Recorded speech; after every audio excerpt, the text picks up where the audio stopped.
I'm going to mute everybody. No offense. And we'll get into today's presentation as soon as we get it up here. And I can get to the buttons. So what we're going to do tonight is talk a little bit about how we should prepare for a lesson. This is the pre-planning stage, not the giving of the lesson itself, but just the things that we ought to go through to prepare when we're working towards getting ready to give a lesson to a patron. And I'm on the wrong end of this presentation right off the bat. Okay. What's going on here? Okay, here we go. So we're going to talk about planning for a one-on-one lesson, what you have to go through or what you should go through. And then we'll talk a little bit about that task of finding names for our patron. That's always seems to be the hardest single task that a consultant has, probably the thing that causes more fear in our lives than anything else. And we'll try to help take a little of that away. Okay. So hopefully if you are a beginner or just getting started, you've been following along with us. We've shown you some great places to get some help over in the helper resources on FamilySearch, the Family History Guide, and other places. And hopefully you've been reading up on that and getting yourself some good background. Hopefully you've found somebody that will be willing to mentor you, because that's one of those things that really helps. Is when we have a new consultant that they get a mentor right away. And for those of you that are in leadership positions, that's essential. If you want your consultants to survive and continue with you, make sure that beginners especially have a mentor. Okay, so one thing that I've done deliberately with this lesson is I've had this lesson for several years, is I don't take out the old things because it's kind of fun to see the order of progression and how things have occurred. And back in 2018 is when they introduced Ordinances Ready, which made a huge change in things. We have to understand at that point, the church was really concerned because it was reaching the point where there were millions and millions and millions of reservations that had been, names that had been reserved that people were just holding on to and hoarding. They weren't allowing other people to do them, and it was really causing a problem. It was reaching a point where it was getting harder and harder to find easy names to take to the temple. And so the church started instituting some changes in the system.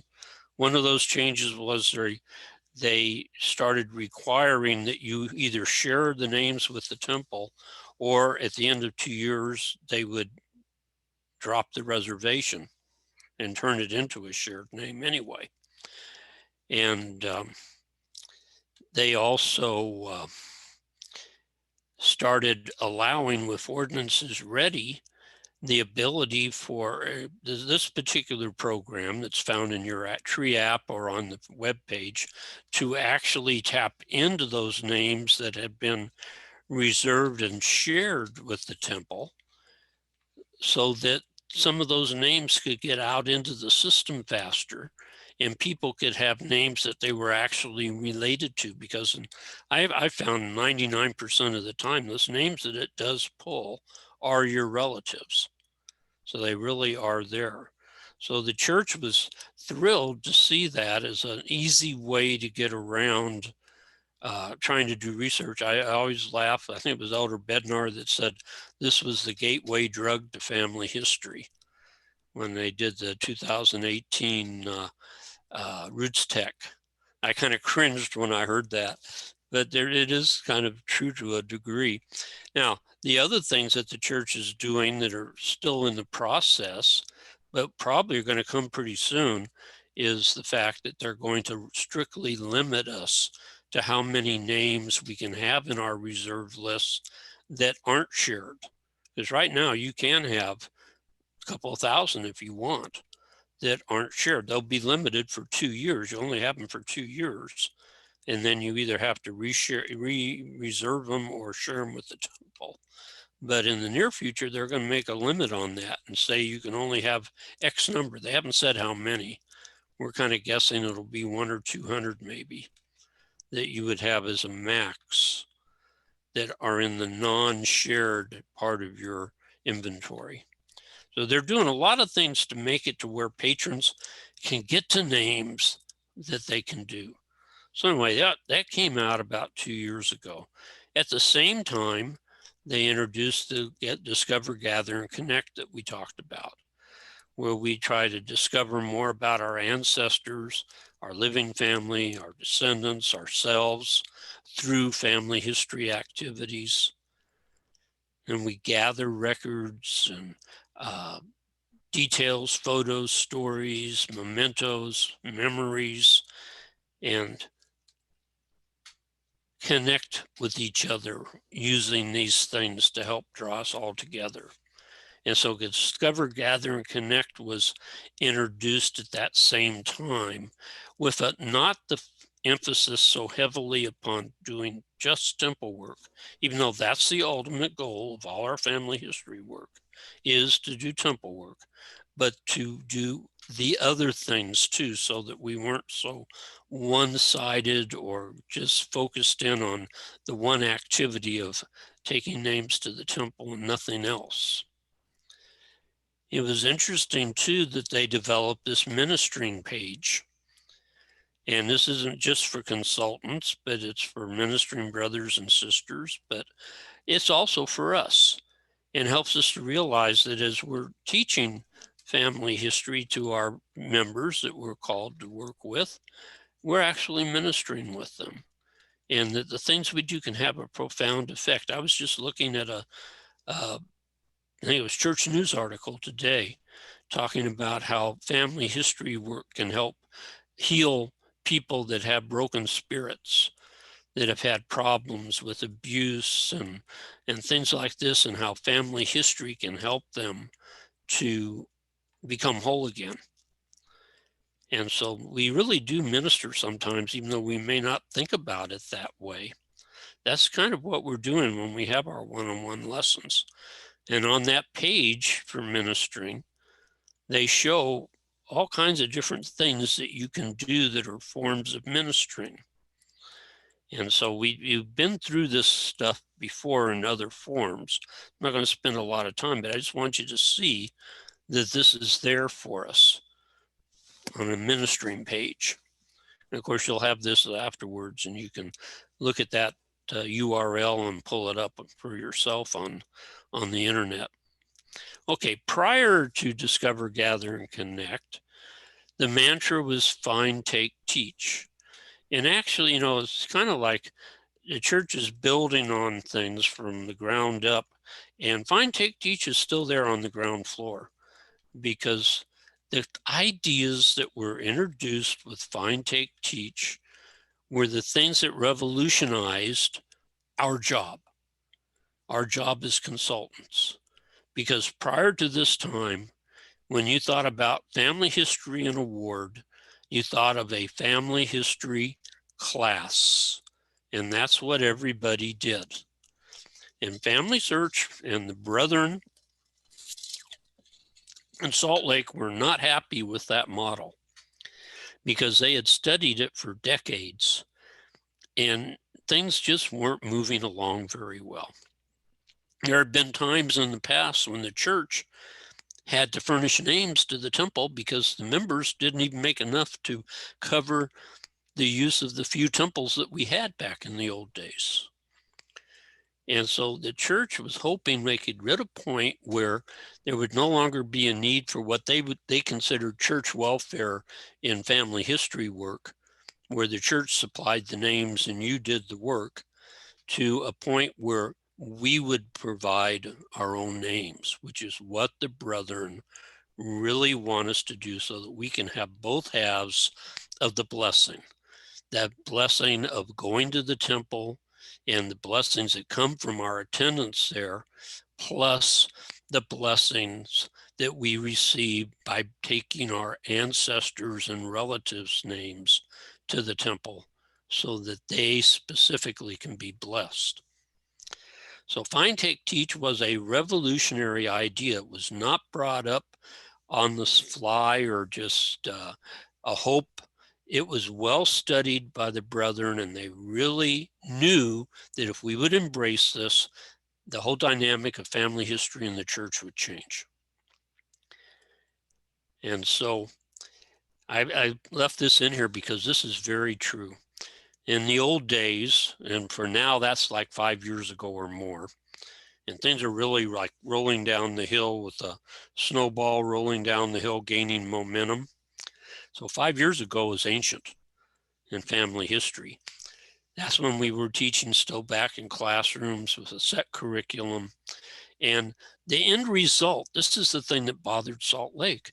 The end result was that about 3 to 5% of the members of the church did any submitting at all for temple work. In other words, just a teeny portion of the church were involved in the submission part. This is why the church was out there providing names through indexing, because they needed them, because there weren't enough names out there. People were not bringing their own. In 2016, they introduced Find, Take, Teach. The revolutionary side to that, the thing that they had studied and tested and retested, was the idea of one-on-one instruction conducted by a consultant who gears this training to the needs of the member. And we saw the results of that in North Stake.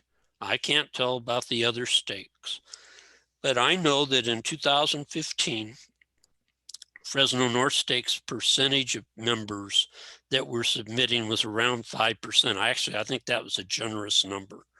I think it was more like about 3%, 3 or 4%. Within a couple of years, our stake was up to about 28 to 30% of the members submitting. Now, when you consider that in our stake, at least, about half the members are inactive or very, poorly active. And if you have 28% of your membership, or let's say 30% of your membership submitting, that's about 60% of the active members. That is a gigantic, game-changing fact. And of course, that's what led to Ordinances Ready ultimately, and these other things, because they created a monster in a sense. Because instead of having not enough names being submitted, more names than were needed were being submitted, because the people started realizing, hey, this isn't so bad after all. But anyway, the bottom line is what we're talking about works. If you don't believe it, just look at the numbers for your stake. And I think you're going to find that virtually all the stakes in our area have shown growth. Maybe not that much, but they've shown a lot of growth. I dare say there isn't any stake that hasn't at least doubled or maybe tripled the number of people submitting. Okay, so Mike Sandberg was one of the designers of this program, one of the employees in Salt Lake, a great guy. I had a chance to visit with him one day. And Mike had this to say. He says, as part of this Find, Take, Teach process, family history consultants and helpers worldwide learn to apply a set of proven principles to create heart-turning experiences for those they work with. And I really hope that's what we do, is help people have heart-turning experiences. These experiences help others love family history and ultimately become saviors on Mount Zion. That's our goal. That's our mantra. That's what our calling is to do. Now, The process of find, take, teach is still the same process that they want us to use under discover, gather, and connect. The actual process of getting a lesson ready. These are the principles that they found made for successful lessons.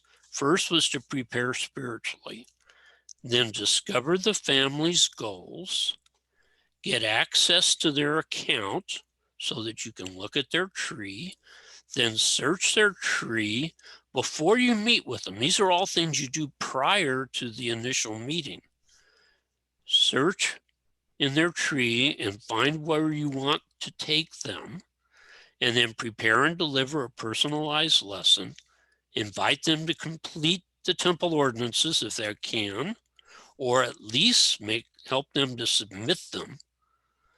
And then ask for referrals, or more importantly, teach them to teach their family. And we've seen a lot of that in our ward, where you teach one member of the family and then that family member goes and teaches the rest of the family how to do this. So what we want to do is just kind of quickly go down through those steps. The first thing is preparing spiritually. Can't say enough about this. Let the Lord be on your side. Don't think that you just have to come up with everything. Have a prayer in your heart. Say a prayer. Pray before you work on their tree. Pray with them if you possibly can when you meet. But have prayer and spirituality be a part of this lesson and the lesson preparation so that you can have that inspiration. It is amazing how often, if you are prayerful and mindful and you've got the right spirit, how the spirit will just take you to where you need to go in that tree. You'll look at this tree and these will be all names you've never seen before, and somehow you just magically end up right where you need to be. And it works. I've seen this happen for me over and over and over again. Okay, the second step is discover their goals. That was the one part with find, take, teach that was kind of a weakness, in that the only thing it really stressed was doing temple work. But in the end, that is important. That is something we definitely want to do. But in the end, we want to know, what do these people want to get from this experience? Because if you meet them on their grounds, helping them with what they're interested in, you'll have more success, whether it be what part of your tree would you like us to explore, or what kind of activities or things are you interested in? Because you may find that the submitting of names is okay, but they really want to learn how to put pictures online. Jetson inspired. Or things like that. I think, Larry, you're unmuted. So anyway, try to find out from them. You know, you're going to call them up and say, hey, I do want to come visit you because either you've contacted me or the bishopric said, you know, I need to come visit you. Find out as soon as you can what kind of things to prepare for them. Okay, third step, get access to their account. And we've talked about that. We'll show it to you again next month. But when you go into helper resources, there's a place there where you can log in and you can get access to their account as their helper. You'll either need to know their username or birth date and the last 5 digits of their membership record. That's called their helper number. And then you'll be able to put this into the helper resources. And at that point, you have access to the person's tree. And once you have that access, you're going to be able to go and search in their tree. Let the Spirit guide you to where you can find something that will help them, that will enable them to have a successful experience. That first visit's really the most important one. You definitely want to be able to walk in with a game plan of how you're going to help this person the first time so that they are thrilled and excited when you walk out. Okay, fifth is to prepare and deliver the lesson. Now, I have done hundreds of these, and I can't tell you how important it is to keep a written record of the lesson. I can't tell you how many times I've been negligent in that. And because I didn't do it well, but I thought, oh, I've got it in my head. I know exactly the things to do to get to where I need to be. And these are the records we can do. And then I get together with the person and it just draws a blank. It really is important to have a little outline. And we'll show you how we do that next month with the lesson that follows this one. The other thing is keep the lesson simple. Try to prepare something that can be done in 30 minutes. People have attention spans. They have other things on their table. You don't want to kill them off. Keep it short, keep it simple, make it successful, and they'll love you.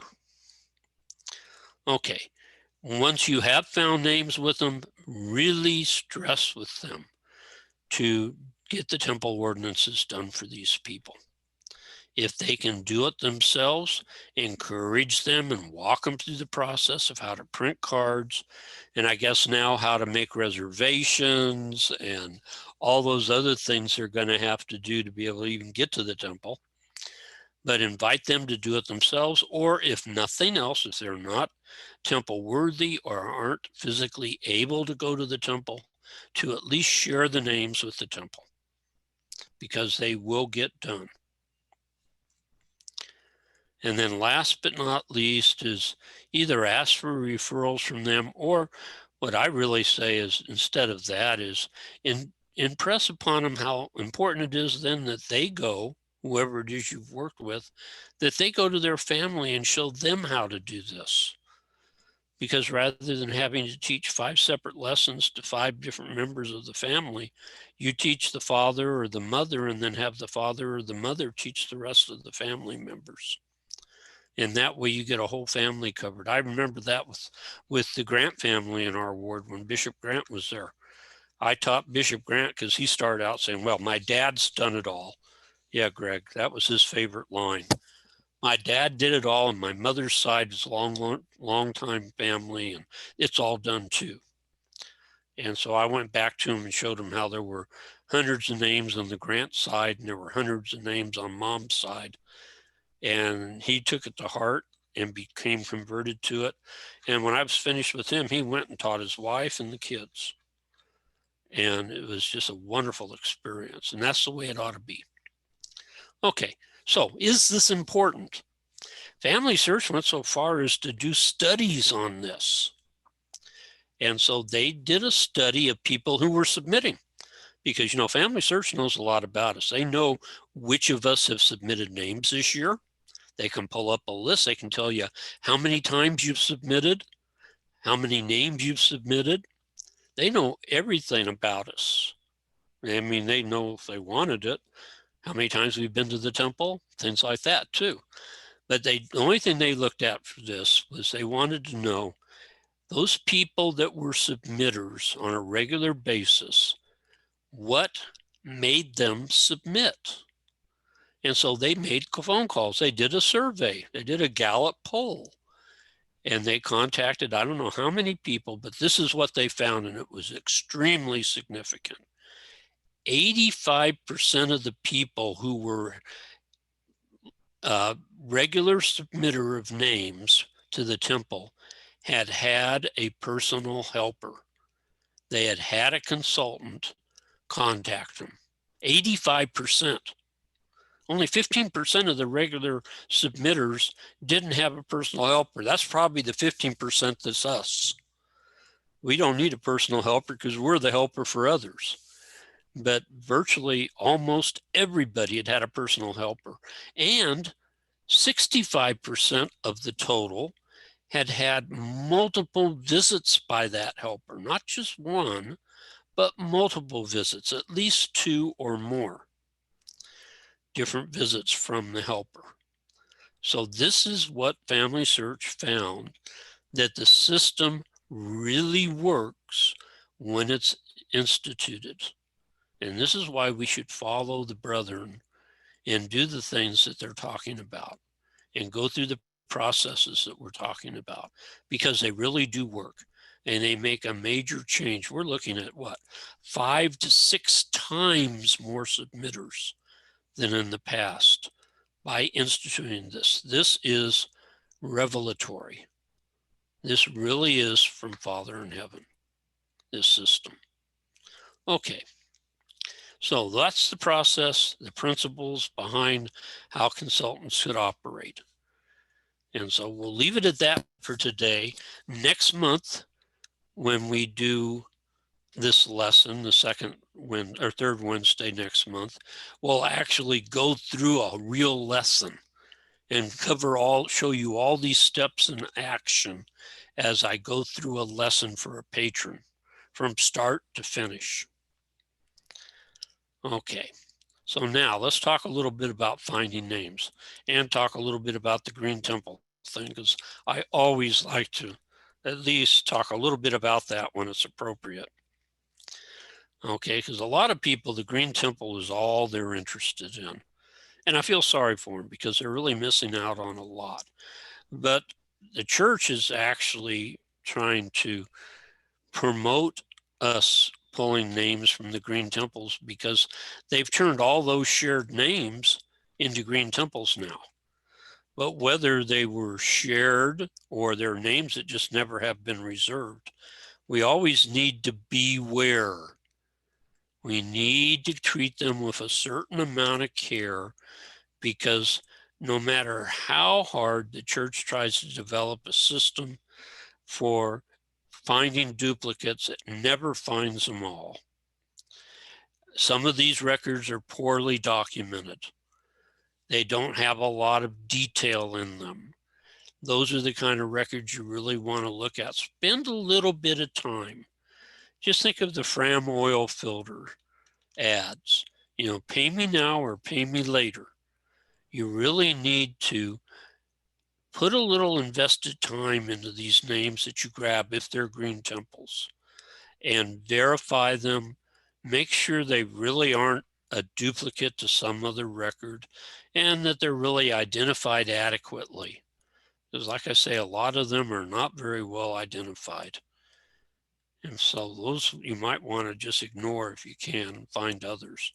And then as we're working with people, if we come across these names and they look good, sure, we're going to let them take those to the temple, but try to encourage them to learn how to find new names, because ultimately we're still going to need new names down the road, and we need people prepared to find them.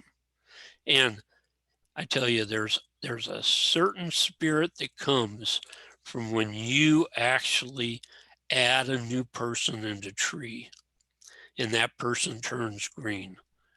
That's that heart-turning experience.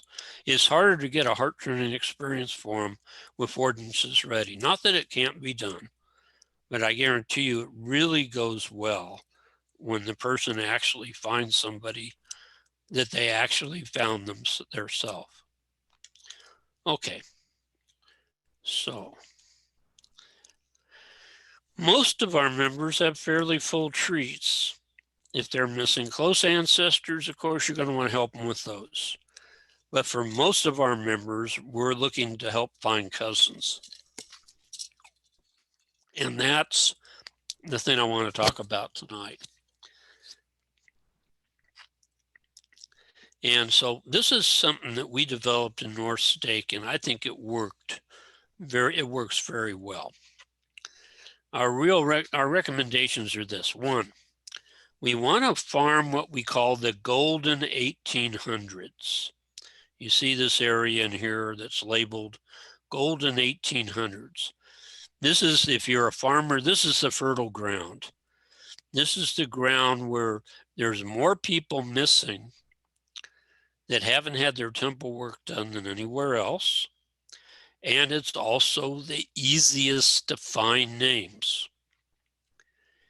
It ends, for right now, in the year 1911, because anybody born after 1911 falls inside that 110-year rule, and you have to be an immediate family member to do the work.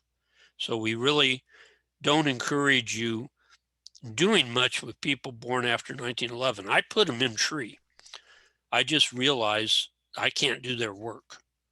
So I'm putting them in hopes that somebody else who's closer related will be able to do their work. But it's not work that I'm going to be able to do. And I realized that. I thought it was interesting. I heard this just last week. The church has got a group working on the 1910 census. And because there are so many people on the 1910 census that have never been put into tree, they're going through it from state to state, trying to add all the people they can that aren't already in tree on the 1900 census. So apparently they're looking at all the hints for 1910 census that haven't been processed, and they're processing them so that there gets to be more names out there that are green for people. It's kind of interesting, some of the things that go on behind the scenes. Anyway, this is a golden fertile territory because there's great records. These are the censuses that are so good during this time period. Marriage records, death records, burial records, church records become easier and easier to find. And so this is a great period of time. So this is the area that we're probably going to find our names. But how are we going to get there? Okay, this is what we're going to do. We're going to go and climb up our patron's tree, literally. We're going to climb up their tree beyond the earliest members on their tree. And the reason I say that is because if you look at the descendants of people who were members of the church, those branches have been picked bare. Those trees, that part of the tree has been worked over and worked over and worked over and worked over. You're probably going to never find anything in the part of the tree where they're descendants of members of the church. So you've got to get back in time a little bit before that. And I would recommend that you go 2 generations prior to the earliest member on a line. If you've got John Jones, who was the first member on this branch, then you want to go to John Jones's grandfather. Now, this is risky because the further back you go in a tree, the more likely it is you're going to find errors and problems. So you really don't want to go back too far if you can help it, but you want to go back far enough that you get away from the heavily done lines, the most heavily done lines. If you go back 2 generations prior to the first member in that line that joined the church, you're probably back to, say, 1725, somewhere between 1725 and 1800, depending on when this family joined the church. Now you wonder, how can you figure out on somebody's line that you know nothing about how they are early members of the church? How are you going to find them? Well, one is look at those little ID numbers, because an ID number that starts with KW is almost guaranteed to be a member. If you find anybody on their tree that has a KW blah, blah, blah, blah, blah as the ID number, that's an early member of the church, or that's a member of the church. We all probably have a KW behind our name if we look at our own personal ID, not your spouse's ID on yours, but your own, because you'll find that your spouse has a different ID on your tree than they have on their tree. They have that, what used to be called the membership number one. How else can you tell if somebody was an early member? Well, you can hover your mouse over the ordinances. And if they died in 1873 and they were baptized in 1840, well, they were a member. is pretty simple. If they had ordinances done for them while they were alive, they had to be a member. So that's another way to find out. Another way is just kind of look about where they lived, because in most cases, they lived probably in Utah, Idaho, Nauvoo, places where the church is found. And so it's pretty easy to pick out where the family begins. So you're going to go back and you're going to find this person. That asterisk represents that person that's 2 generations back from the earliest member on that line. Now, you want to be sure to kind of look at the tree going back to that person. Make sure it looks decent. You won't be able to tell for sure. But, if you see a bunch of duplicate parents and things like that, you probably want to go find a different line. But if it looks like it's probably okay, there's our starting person. Once you've got that starting person, I try to pick one of them that's in the US. That doesn't always work.